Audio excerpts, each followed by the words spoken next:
Hello, sports fans. Welcome to Super Sports Central. Today, we're going to be going over Week 11 college ball rankings. So, going over last week's rankings, what those teams did in Week 10. Last week at 10, I had Ole Miss. They narrowly beat Texas A&M 38-35. 9 was Penn State. They destroyed Maryland, winning 51-15.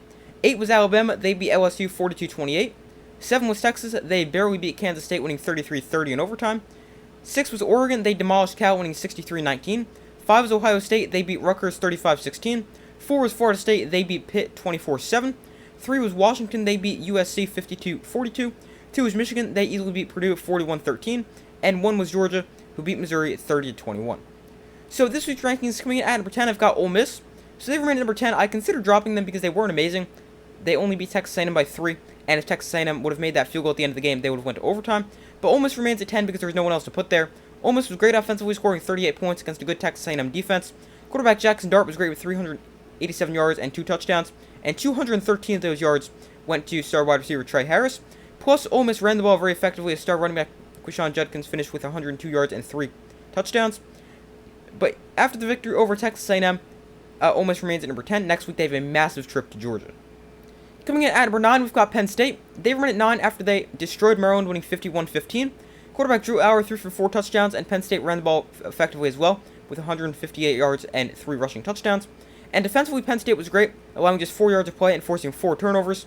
So after a convincing win over Maryland, Penn State remains at 9. Next week, they have a big game when they host Michigan. 8, we've got Alabama. So they remain at number 8 after a good win over LSU, 42-28. I considered moving them up, but the team I have above them is Texas, and Texas obviously beat Alabama in Tuscaloosa back in week 2.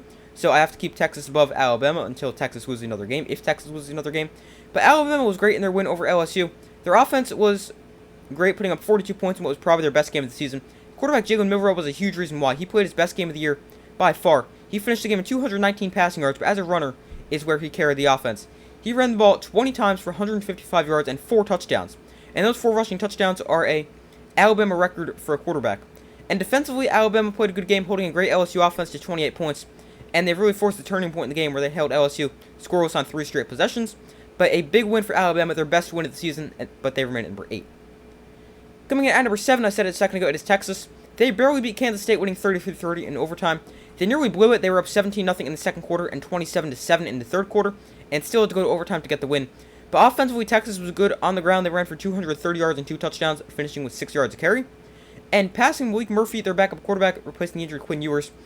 He had his moments here and there, but he finished the game with 248 yards, a touchdown, and 2 picks. But wide receiver A.D. Mitchell had a great game, 8 catches, 149 yards, and a touchdown. So, not a great game for Texas in their win over Kansas State. Should not have been this close, but they ended up with the win. Anyway, next week they take a trip to TCU.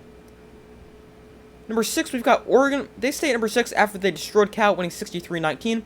Their offense was great with 9 touchdowns. 6 of them came from Bo Nix, as he finished the game with 4 passing touchdowns and 2 rushing touchdowns.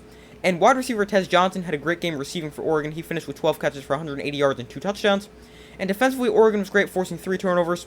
And Oregon remains at number 6 after their big win over Cal. Next week, they face USC, but Oregon, the best one-loss team in the country by far, they enter at number 6. Number 5, we've got Ohio State.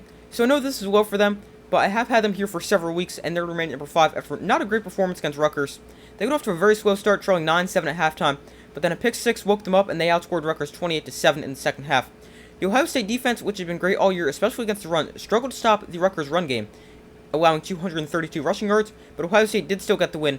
They come in at number 5. Next week, they take on Michigan State. Coming in at number 4, we've got Florida State. They remain at number 4 after a 24-7 win over Pitt. It was not very good for Florida State. They get off to a very slow start, leading by only 3 points at the half. The second half was a little bit better, but still not great for Florida State. Jordan Travis had a good game with 360 yards and 2 total touchdowns, 1 passing and 1 rushing, but a very disappointing game for Florida State, and they remain at number 4. Next week, they host Miami. Number 3, we've got Washington. They remain at 3 after they beat USC 52-42.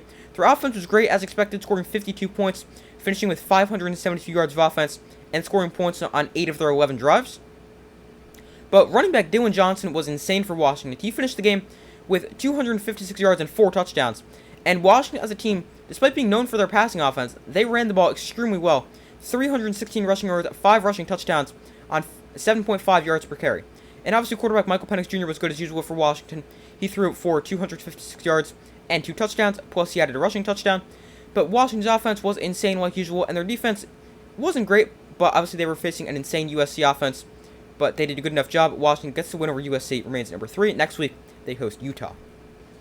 Coming in at number 2, we've got Michigan.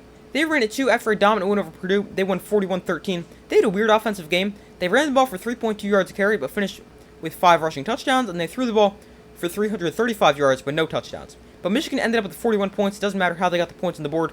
They easily beat Purdue, and they remain at number 2. Next week, they take a trip to Penn State. And coming in at number 1, we've got Georgia. They remain at 1 after a win over Missouri 30-21. The Georgia offense was solid, but not outstanding running or throwing the football, but they did enough. And defensively, the Georgia defense was pretty good, forcing 2 turnovers and sacking Brady Cook 3 times. Georgia's still the number 1 team in my rankings, but I definitely think they're going to lose because they are definitely beatable. I don't think there's a single team that is unbeatable this season, but Georgia remains at number 1. And my updated playoff predictions, 1 is a 13-0 Pac-12 champion Washington, 2 is a 13-0 Big Ten champion Ohio State, 3 is a 13-0 ACC champion Florida State, and 4 is a 12-1 SEC champion Georgia. But those are my Week 11 college football rankings. Thank you guys for watching. Make sure to like, subscribe, comment, turn on notifications. I do my best to post as often as possible. Let me know in the comments if you agree with my rankings, disagree, and why. I'd love to hear your thoughts. But thank you for watching. Make sure to like, subscribe, comment, turn on notifications. I do my best to post as often as possible, and I will see you in the next video.